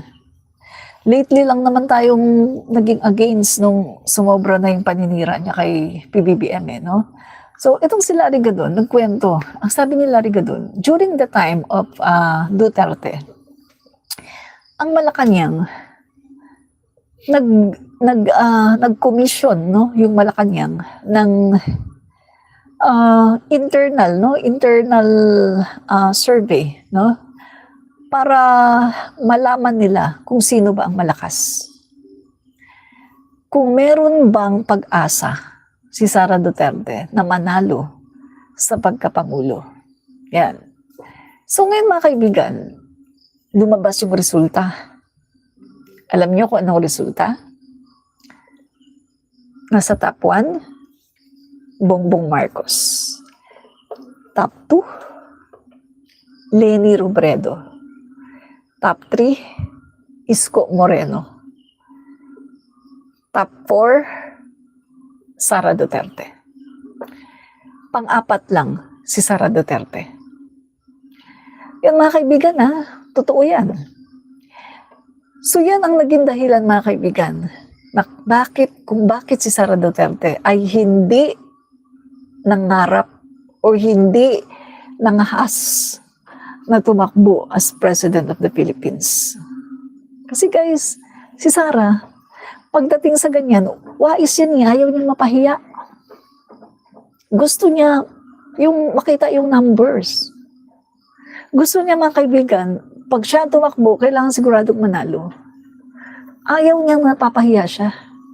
Remember, during the time na nag-ask siya kay PBBM na kung pwede gawin siyang vice-presidente, tutulong siya. Remember? Ito mismo kwento niya to kwento to ni Sara Duterte Ang sabi ni Sara, gusto daw niya makita yung numero. Kasi ayaw daw niya na tatakbo siya pagkatapos pagdating sa survey, makikita na dihado. Ayaw daw, hindi na daw siya tatakbo kapag ganun. Gusto daw niya kapag tatakbo siya, sigurado. Ito guys, sinabi niya mismo to. So, nagpa-survey daw. Kung malakas daw siya sa pagiging vice-presidente.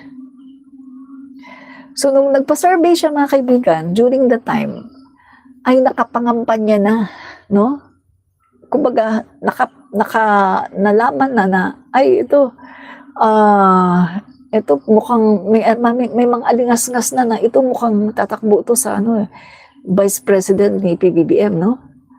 So, during the time mga kaibigan, ang number 1, Tito Soto. Pumapangalawa lang si Sara. Pero, bakit siya tumakbo? Kasi, maraming nagsasabi, tumakbo ka. Kaya ka pangalawa lang ngayon dahil hindi ka naman nag-file ng COC. Kumbaga, pag tumakbo ka, saka ka talagang iboboto ng tao. Hindi naman alam ng tao na tatakbo ka as Vice President. Kaya si Sara, tumakbo siya as Vice President. Kasi nga, di ba, bukod sa siya na mismo ang talagang humiling kay PBBM na kung pwede siya ay maging Vice Presidente kasi tutulong daw siya kay PBBM. So, gustong-gusto po talaga ni Sara Duterte na manalo sa national election, kaya siya po ay tumakbo. At nag-withdraw po siya ng kanyang COC as mayor ng Davao City at tumakbo siya na vice president. Kasi gusto niya talaga mga kaibigan national election. Hindi lang siya makatakbo talaga sa pagiging Pangulo ng Pilipinas. Kasi nga, guys, wala siyang number. Hindi siya mananalo. Alam niya na hindi siya mananalo kasi nga nagpakandak na ng internal survey ang Malacanang ahead of time. Kung may numero si Sara, nalaman na wala siyang numero. Una, si PBBM ang top 1, top 2, Leni Robredo, top 3, Isko Moreno, top 4 lang si Sara. So, mahina, hindi siya mananalo. Kaya hindi siya tumakbo sa pagiging presidente. Guys, itong sinasabi ko sa inyo, totoo to. Ito talaga yung totoong nangyari. So yun ang dahilan mga kaibigan kung bakit hindi siya tumakbo as President of the Philippines dahil alam niya na hindi talaga siya mananalo dahil wala siyang numero. Yun ang katotohanan, mga kaibigan. Gusto niyo pa ng isang ano? Okay. Ito, surveyor mismo ang nagsabi, Sandali. Tingnan ko kung mariresearch ko, Pulse Asia mismo nagsabi nito, na si Sara Duterte ay hindi totoo yung kiniklaim niya na the presidency is mine in 2022. Hindi daw totoo, sabi ng Pulse Asia. Kasi si PBBM ang nangunguna, no? The presidency is mine. So guni-guni lang ito ni Sara Duterte, guys. The presidency is mine in 2022. Sara Duterte.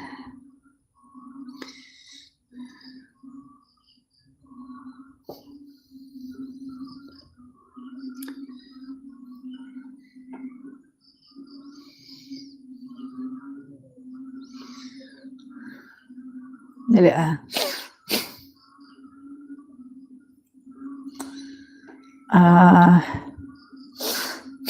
Pulse Asia mismo ang nagsabi guys, no? Pulse Asia.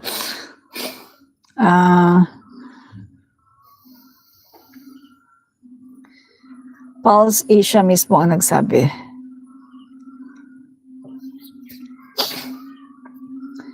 Dali Wait tingnan ko kung mariresearch ko.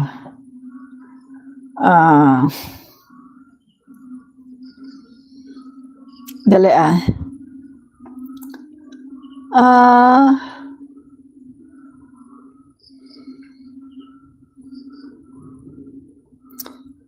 Dali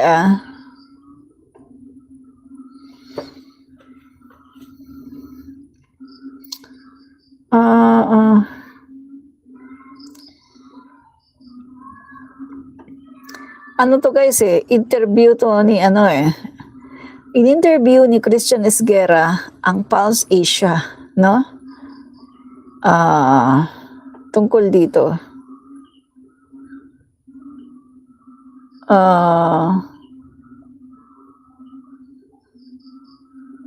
Sandali. Hindi ko siya makita. Dali guys ang dami ko kasing Andali, ko. The presidency was mine.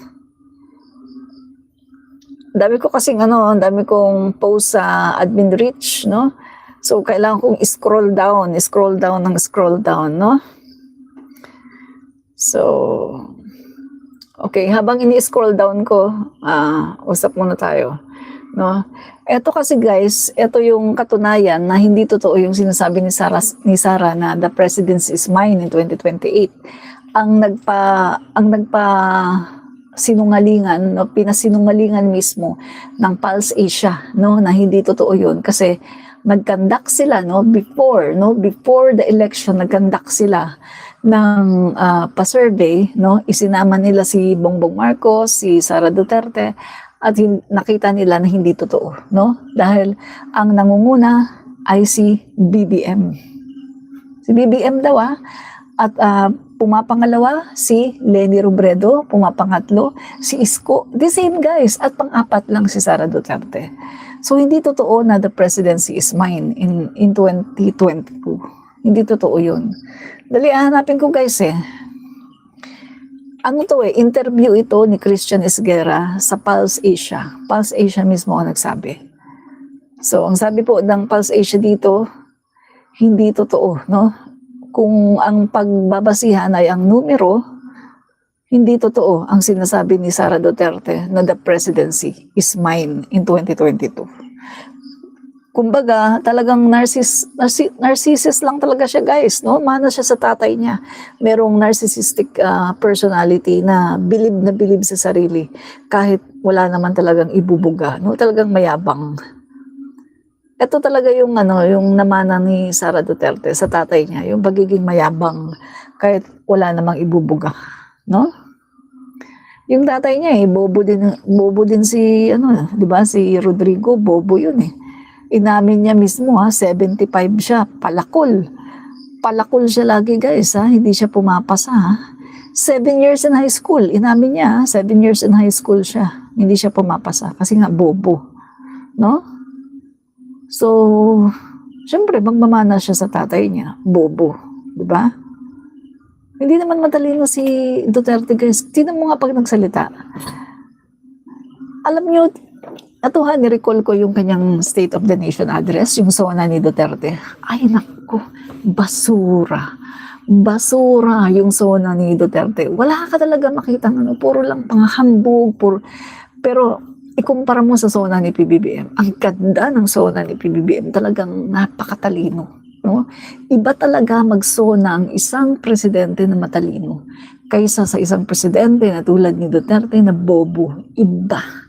Talagang walang laman, as in walang laman, puro lang joke, puro lang mga ganon-ganon, puro lang yung mga pangbubudol. As in wala talagang laman.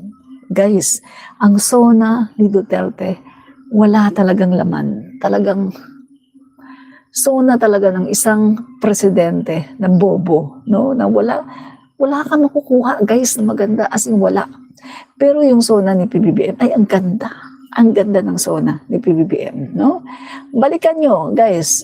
Encourage ko kayo, yung mga, lalo na mga DDS, balikan nyo ang SONA ng tatay nyo. Tignan nyo. Balikan nyo. At ikumpara nyo sa SONA ni PBBM. Makikita nyo, ang laki ng pagkakaiba, ang ganda ng SONA ng Pangulo. Talagang may sense. May sense. Diba? Dali hanapin natin. Hanapin natin si Christian Esguerra. Sa sobrang dami kasi ng aking posts. Para makita nyo guys, no, yung sinasabi kasi niya na the presidency is mine in 2022, para makita nyo. Sandali Christian Esguerra. Dali Christian Esguerra. Yung sinasabi ni Sara, the presidency is mine in 2022, ay hindi totoo. Napin natin.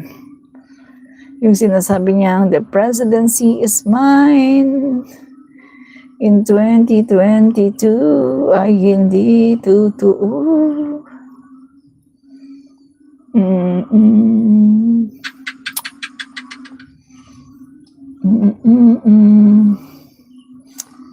Dali Napin natin.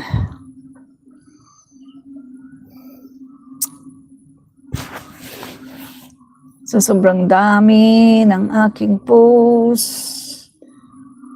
Wait guys yan, sobrang dami ng post ko.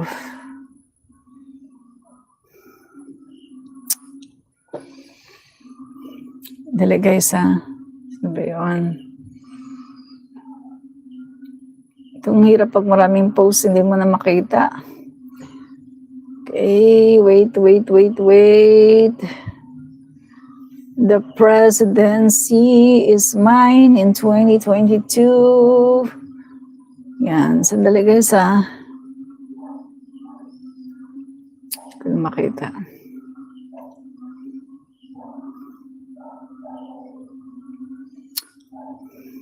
Wait.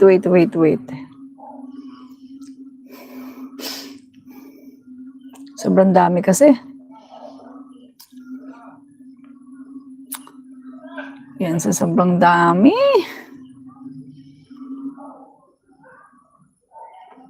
Dapat kasi yung post ko dapat ilalagyan ko ng ano ba tawag doon, title. Hindi ko na makita. Christian Esguerra yun Christian Esguerra. Interview niya with Pulse Asia. Guys, hindi ko makita.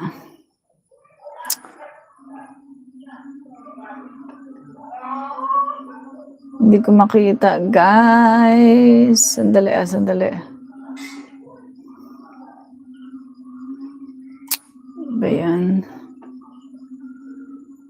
makita.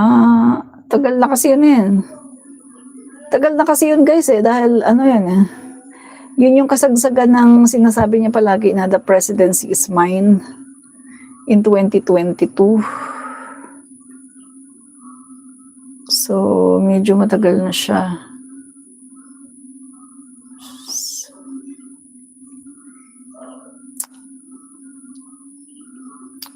Kaya ito makita ah. Dami ko kasing post. Sandali.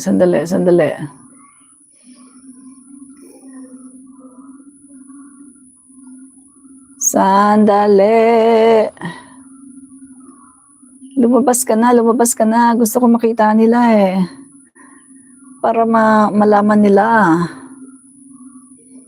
Yung kalokohan, no? Yung kalokohan ni Sara na the presidency is mine in 2022. Na hindi naman pala totoo.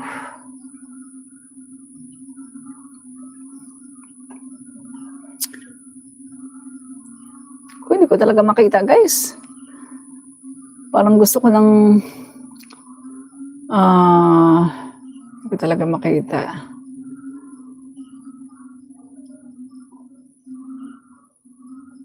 Hindi ko makita.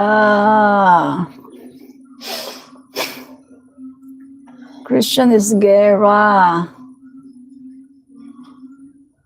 Yan. Dalawa kasi ang aking TikTok. Hindi ko, nako. Baka mamaya nandun sa kabila yun.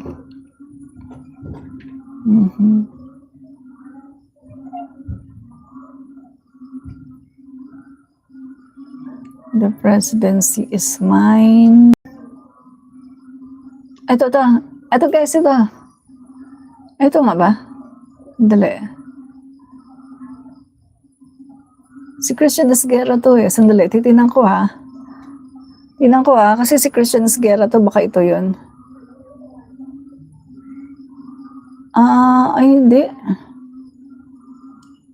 Hindi, ibang issue. Ibang issue to eh. Ano to eh, Sara da Bratinella to eh, ibang issue ito. Pero si Christian Esguerra din. Yung hinahanap ko, yung si Christian Esguerra, tapos ini-interview niya yung Pulse Asia. Na yung Pulse Asia mismo ang nagpatotoo na nag-conduct sila no, ng pa-survey bago mag-eleksyon at lumabas na nasa top 1 si PBBM. Pangalawa, si Leni Robredo. Pangatlo, si Isko. Pang-apat lang, si Sara. So, yun po ang lumabas, no? Hindi ko talaga siya makita.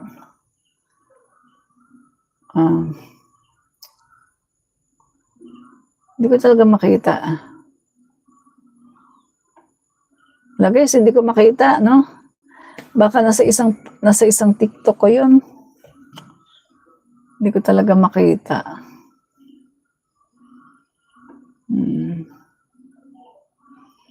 Hindi, sandali. Baka malapit na. Malay mo, malapit na. The presidency is mine. Hindi ko makita. Guys, no? Hindi ko makita. Mamaya na lang. Hanapin ko yon pagkatapos ng ilagay ko, no? Hanapin ko yun tapos pag nakita ko, susunod kong topic, iaano ko, no? Papakita ko sa inyo. Wala, hindi ko talaga makita eh. Oh. Hindi ko makita. Wala eh. Baka nasa isang TikTok ko yun, no? Dalawa kasi ang TikTok ko guys eh, no? So, dapat makukulong din tong mga tansong bayarang vlogger kasi pera ng bayan din pinasahod dito. Parang ang mga sahuran naman ng ang mga sinasahuran naman ay DDS eh, di ba? DDS. Biruin mo ang DDS sinasahuran na ng Duterte, sinasahuran pa ng China. O, di ba? Kaya nga di ba sila ang tinatawag sa mga hearing? Wala nakakita ka ba ng BBM vlogger na pinatawag dahil nag-fake news? Wala. Wala kang makikita na pro-BBM vlogger na pinatawag dahil nag-fake news. Ang makikita mo na nag-fake news ay mga DDS. Diba? So, dali guys, hanapin ko pa rin. Gusto ko makita siya eh.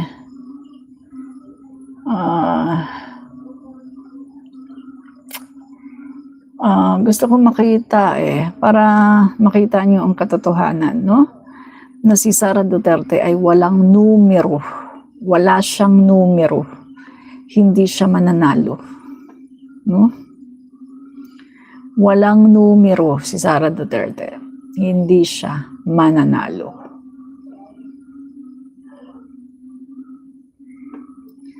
Sara Duterte, walang numero. Walang numero si Sara. Hindi siya mananalo. Okay guys, wala, hindi ko talaga makita, no? Baka nasa isang ano ko yun. So, tuloy na tayo, no? Hanapin ko na lang mamaya, no? Para maipakita natin next live, no? So, yan nga mga kaibigan. Ano muna tayo? Basa muna tayo dito ng komento. Ang sabi ni sabi niya, sampid, sabi ni Teresita Price, sampid lang sila Dutartes sa Luzon at hindi kilala. Lumapit sila sa Marcoses. Siyempre, sikat na ang Marcos. Year 60s, 70s, 80s. Ay, naku, tama ka talaga dyan. Correct ka dyan, Teresita Price. No? Biruin mo ha, si Apo Lakay, 1965, no? Unang takbo niya, landslide, 1965 landslide yun, 1965. Pero bago ang 1965, si Apo Lakay ay isang kongresista. Kongresista na siya. Ibig sabihin, meron na siyang mga tagasunod, meron ng mga bumuboto sa kanya. Tapos naging senador ng Pilipinas, national election yan, senador ng Pilipinas, national, no? Naging Senate President pa. Di ba? So, diyan pa lang eh, meron na siyang mga followers, meron na siyang mga loyalista. Tapos, after niya mag-Senate President, naging Pangulo ng Pilipinas, 1965. Biruin mo 1965 from 1986. Kilalang kilala. Kaya nga siya ang ginamit ni Duterte para ma-extend yung kanyang ambisyon na maging Pangulo ng Pilipinas. Kasi si Duterte, hindi kilala, wala silang numero, wala silang botante, taga Davao lang. Hindi makakapagpanalo ng presidente ang boto ng taga Davao City. Hindi makakapagpanalo ang 100,000 votes para maipanalo ang isang presidente. Hindi siya mananalo. Inamin nga ni Duterte, wala siyang gobernador, wala siyang mayor, walang sumusuporta, kahit daw barangay, wala siya. Kaya ang ginawa ni Duterte, wais, di ba? Wais, pumunta ng Ilocos Norte, lumuhod sa mga Marcos, nakiusap sa mga Marcos loyalists at Marcos supporters, nakiusap, lumuhod siya sa mga Marcos family na siya ay suportahan para siya ay manalo. So, nangyari, sinuportahan siya, ibinigay ang lahat ng suporta sa kanya, nanalo nga. Diba? Yan ang katotohanan, mga kaibigan. Si Duterte, wala siyang tao, wala siyang botante. Wala. As in, wala siyang botante. Wala. Walang botante si Duterte. No? Okay. Okay, basa pa tayo.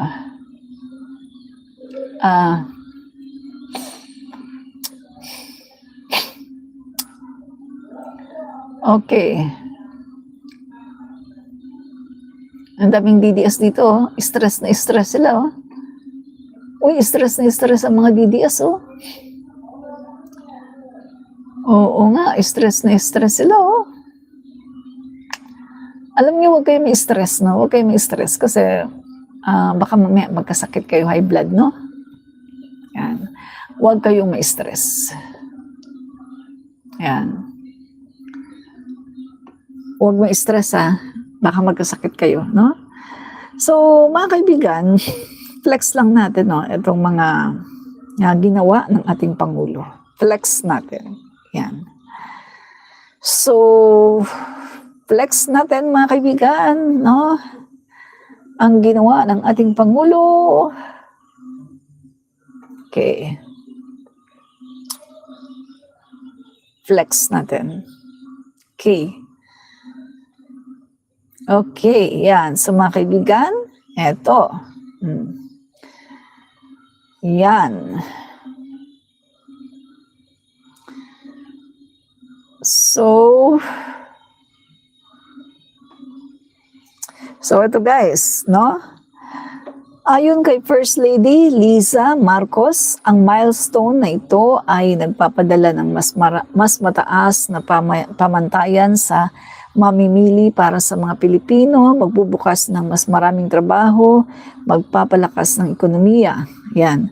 So bagong supermarket brand mula UAE papasok na sa Pilipinas. Ito ang kauna-unahang venture ng Spinis sa labas ng rehiyon at napili nilang dalhin ang kanilang world-class retail experience dito sa Pilipinas. Isa po ito mga kaibigan sa effort, no? Isa po 'yan sa effort ng ating Pangulo na pag siya po ay lumalabas po ng bansa para mangumbinsi ng mga investors. Yan, isa po 'yan, no? So, kung titingnan po natin mga kaibigan, ang dami pong mga investors, no, sa Pilipinas dahil po sa ginagawa ng ating Pangulo na paghihikayat sa mga investors. Unlike po dito kay Sara Duterte na travel ng travel, tayo yung nagbabayad sa kanyang mga bodyguard, pero ni pisong duling, wala siyang dala na investment. At ang dala ni Sara Duterte, paninira. No? Paninira, paninira, paninira, paninira, at puro paninira. Walang iba. Wala pong benepisyo yung mga ginawa po ni Sara Duterte na pagpunta sa iba-ibang bansa.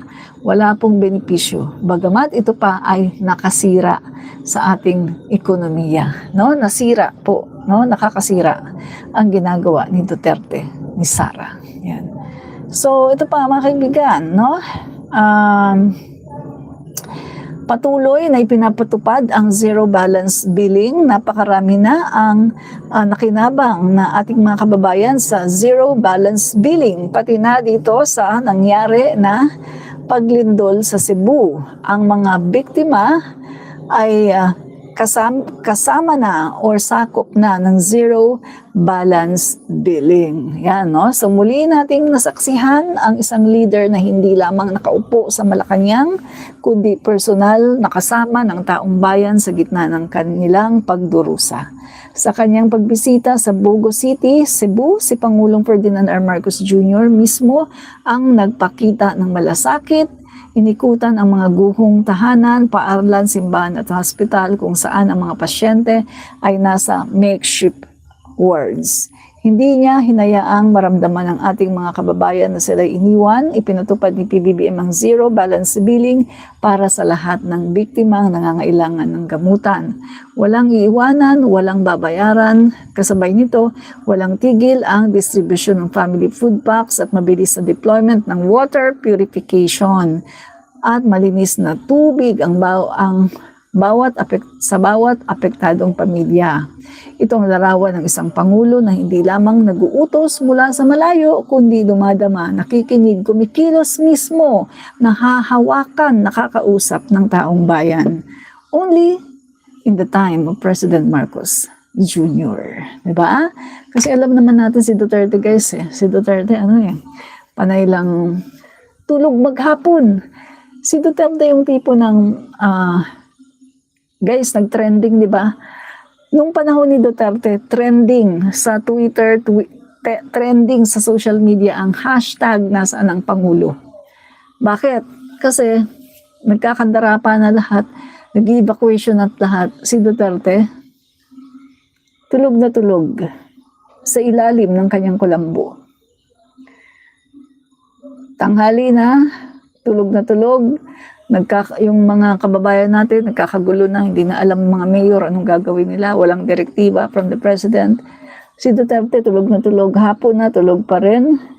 Gigising siya, mga kaibigan, alas 5, alas 6 ng hapon, pagkatapos magpe-prepare, minsan alas 7 pa nga ng gabi, gigising, pagkatapos magpe-prepare, pupunta ng Malacanang, gabi na, mag-i-start siya, talk to the people, gabi na, alas 10, minsan alas 11 ng gabi, saka siya magto-talk to the people kung kailan tulog na yung mga tao.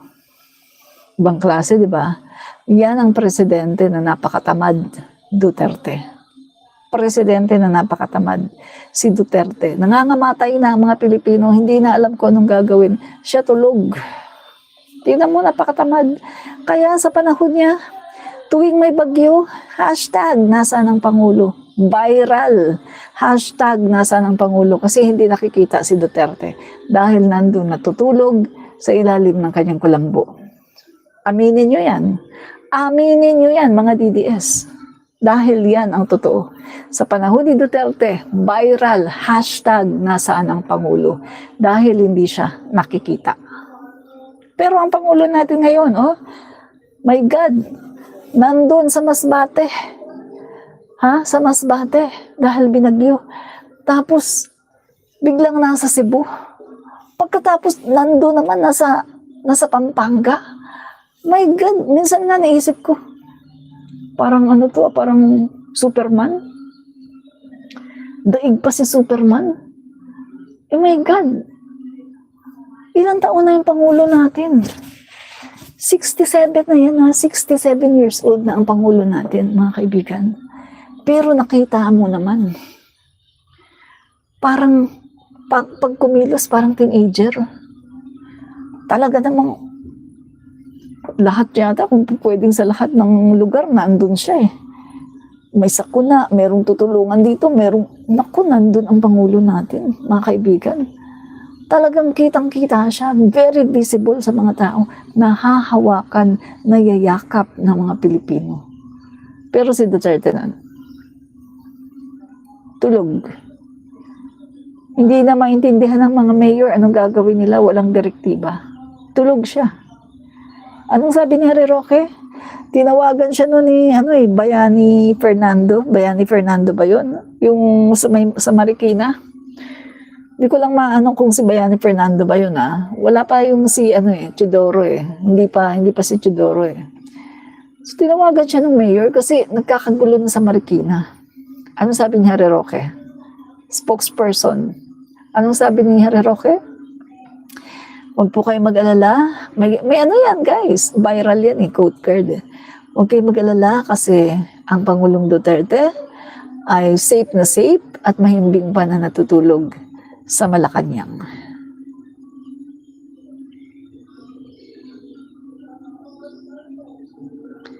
Nangangamatay na yung mga tao, hindi na malaman kung anong gagawin. Siya mahimbing na natutulog sa Malacanang. Kaya sa panahon ni Duterte, viral, hashtag nasaan ang Pangulo. Kasi walang Pangulo ng Pilipinas. Walang Pangulo ng Pilipinas sa panahon ni Duterte na nag-aasikaso. As in, walang Pangulo. Tapos diba meron pa siyang nag-viral din na video na nag-sorry siya sa mga kababayan natin dahil napakabagal daw ng pagdala ng mga goods, ng mga relief goods. At nagano pa siya ha, nanisi pa siya, DDS type ito, nanisi. Kasalanan daw kasi ng mga mayor, kasi mga mayor daw, ang bagal daw nila My God, ikaw itong tulog na tulog, yung mga mayor, nagkakandara pa na, pagkatapos sisihin mo pa yung mga mayor. Guys, nag-viral yan noon na sinisi niya ang mga mayor, no? Tapos nagsabi siya na nagpaumanhin siya kung bakit daw mabagal. Sandali, atinan ko kung masi-search ko Duterte nagsorry sa mabagal na response sa pagbibigay ng tulong sa nasalanta ng bagyo. Nasalanta ng bagyo. Tingnan ko kung masasearch ko ito. Gobyerno sa mga lugar na sinalanta ng bagyong Odette.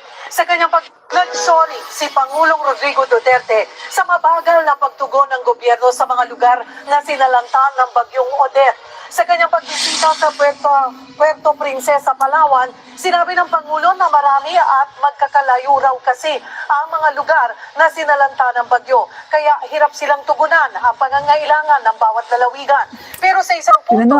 Tignan nyo Nagsorry siya. Kasi mabagal daw yung pagbibigay daw ng tulong. Kasi magkakalayo daw yung nasalanta. O guys, tingnan natin ngayon, strategy ni PBBM. Si PBBM pumunta ng Masbate kasi maraming nasalanta doon ang bagyo, di ba? Masbate. Nandun si PBBM. Ngayon, nalaman ni PBBM, habang nandun siya, nalaman niya na lumindol sa Cebu. Anong ginawa ni PBBM? Inatasan niya ang buong mga ahensya ng gobyerno. Pumunta kayo sa Cebu, magdala kayo ng tulong kasi lumindol. Ang kagandahan mga kaibigan, dito sa administrasyon ni PBBM, lahat ng mga lugar nakapreposisyon na ang lahat ng mga tulong. Nakapak na ang lahat ng mga relief goods. Meron na nakaredy na yung mga cash assistance, lahat nakaredy na. So, direktiba na lang. Agad-agad, nagbigay ng direktiba si PBBM. Asikasuhin nyo ang Cebu kasi lumindol. So, ibig sabihin, punta agad, nandyan na kaagad ang tulong. Habang si PBBM nasa Masbate. Kasi, personal na nag-aabot ng tulong. Nasa Masbate siya. Ngayon, andyan na ang tulong. Nasa Cebu na. Ganong kabilis guys. No? Nasa Cebu na ang tulong. Dahil sa direktiba ng ating Pangulo, nandyan na. Ngayon, nung tapos na si PBBM sa Masbate, lumipad naman siya ngayon papuntang Cebu. O, diba? Ang galing ng strategy ng Pangulo natin. Hindi naman siya nag-sorry na, ay sorry kasi mabagal yung Walang ganun. Kasi sa panahon ngayon ni PBBM, hindi pwedeng mabagal. Dahil gusto ng Pangulo natin, mabilisan, agaran ang tulong. Ayaw ng Pangulo natin ng makupad at napakabagal. Yun ang ating Pangulong Bongbong Marcos. Ayaw niya ng mabagal, ayaw niya ng makupad. Hindi katulad kay Duterte. Nag-sorry. Kasi galit na yung mga tao. Na, my God, ilang araw na. Hindi pa sila nakakakuha ng tulong.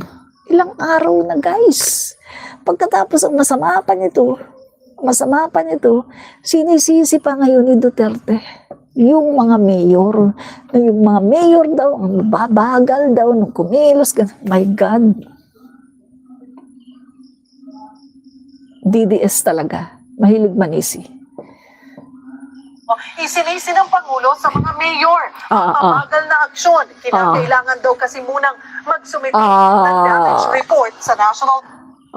Isinisi niya sa mga mayor. Sino ba yung Pangulo? Siya ang Pangulo. Bakit mayor ang sisihin mo? Inutil ka kasi. Inutil ka. Naturigang Pangulo ka ng Pilipinas. Inutil ka. Di ba? Inutil. Yan sa panahon ni Duterte. Kaya naman, viral palagi. Hashtag nasaan ang Pangulo. Kasi inutil siya. Super bagal niya. Stress na kayo. Stress na kayo sa akin. Kasi totoo yung sinasabi ko, di ba? Totoo ang sinasabi ko. Kaya stress na kayo. Inutil kasi. Yung Pangulo ninyo, inutil. Stress na kayo, no? Okay. Na, sinisid niya ang mga mayor. government bago makapaglabas ng calamity fund. Nauna nang nangako si Pangulong Duterte na lilikom ng 10 bilyong piso para tugunan ang disaster relief and recovery ng mga binagyo. Hanggang Pasko magtatrabaho ako. My Hindi God. ako New Year. Talagang lalabas ako. My God, ang bagal, ah. Hintayin na lang ninyo. Oh, pinaghintay. 1 or 2 days, sabi ko sana na kung umabot lang man ng Pasko. My God. Ewan ko downloadan nyo. Pero ngayon, Pinaghintay. Nagsorry si Pangulong Rodrigo Duterte sa Pinaghihintay niya. Kay PBBM walang ganun. Hindi pinaghihintay ni PBBM ang mga kababayan natin. Agad-agad nandyan na. Iba ang strategy ng ating Pangulo. Mabilis ayaw ng ating Pangulo ng makupad. O, di ba? O. Tapos pangako lang. Pangako, magbibigay siya ng ganito. O. Natupad ba? Hindi. Anong binigay niya? Doon sa mga nasalanta ng bagyo na yan? Mga sira-sirang mga puno na tumba, mga trapal, yun ang binigay niya. Oh. Walang kwenta, di ba? Walang kwentang Pangulo ng Pilipinas. Inutil. Kaya palagi na lang, tuwing may bagyo, trending, hashtag, nasaan ang Pangulo. Kasi ang Pangulo na yan, inutil. Di ba? mabagal na pagtugon. Mabagal. Nagsorry ako magsabi na good afternoon, mag-apologize muna ako. Over-delay. Humingi ako ng tawad na napatagal ang response sa gobyerno. Sa totoo lang, hirap rin kami dito sa Matagal itaas ang response because of sa so gobyerno. many places scattered around at malalayo, island for island, at pati yung pera. Alam mo kasi yung maraming nagsasalita, yung calamity fund, Ang isa da- pa mayor, My God! Ang dami niyang reason. Malalayo kasi, ay matagal. Sorry ha, natagalan kasi malalayo. My God, walang strategy, wala kasing utak. Sabi ko nga sa inyo, si PBBM, anong ginawa ni PBBM? Di ba si PBBM nasa Masbate? Namimigay ng mga tulong sa Masbate? Maraming nasalanta ah. Sabi nga ng mga taga roon, first time nilang makaranas ng ganong klaseng bagyo. Pinuntahan ni PBBM yun ah, maraming nasalanta. Ngayon, nung pumutok, nalaman ni PBBM na may lindol sa Davao City. Anong ginawa ni PBBM? Tumawag agad. Pinakilos ang makinarya ng gobyerno. Tumawag sa kanyang mga sekretary. Ayusin niyo to. Punta kayo dito. Ayusin niyo. Bigyan na ng tulong ang Cebu. Ang kagandahan, ang Marcos administration, naka-ready na, naka-preposition na. Lahat ng mga pangangailangan, naka-preposition na. Yan ang kagandahan sa Marcos admin. Na bawat ang lugar merong naka-preposition na ang mga relief goods ng DSWD at naka-preposition na rin, naka-ready na rin ang mga pera na kakailanganin. Direktiba na lang ng Pangulo ang talagang ginawa para maibigay ang tulong. At ayan, agad-agad nandyan ang tulong. At pagkatapos, nung natapos na si PBBM sa Masbate, punta naman siya sa Cebu.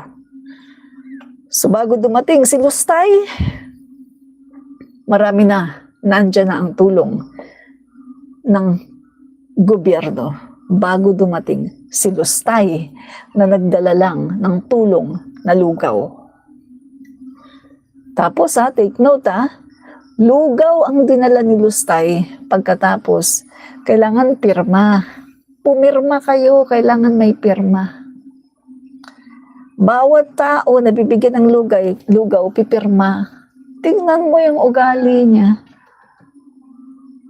Lugaw na nga lang binigay, pinapirma pa. My God! Anong klase yan si Lustay na yan?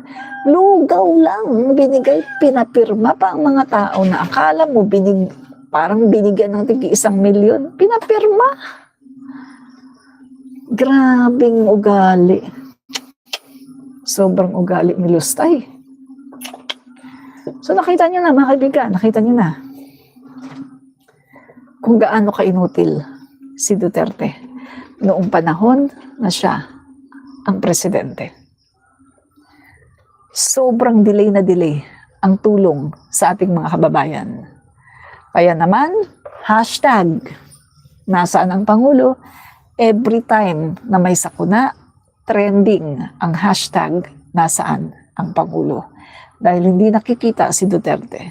Dahil nangangamatay na yung mga tao, lumulubog na ang mga lugar sa baha. Si Duterte tulog na tulog sa Malacanang. Gigising, hapon na, gabi na, tapos magto-talk to the people, alas 10, alas 11 ng gabi. My God. Pagkatapos ng mag-talk to the people, di mga alauna, alas 2 na ng madaling araw, oh, party-party, kasama yung mga babae, ng mga bugaw, yung mga binugaw ng mga babae. 25 pesos, 250,000 bawat isa. Diba? Duterte.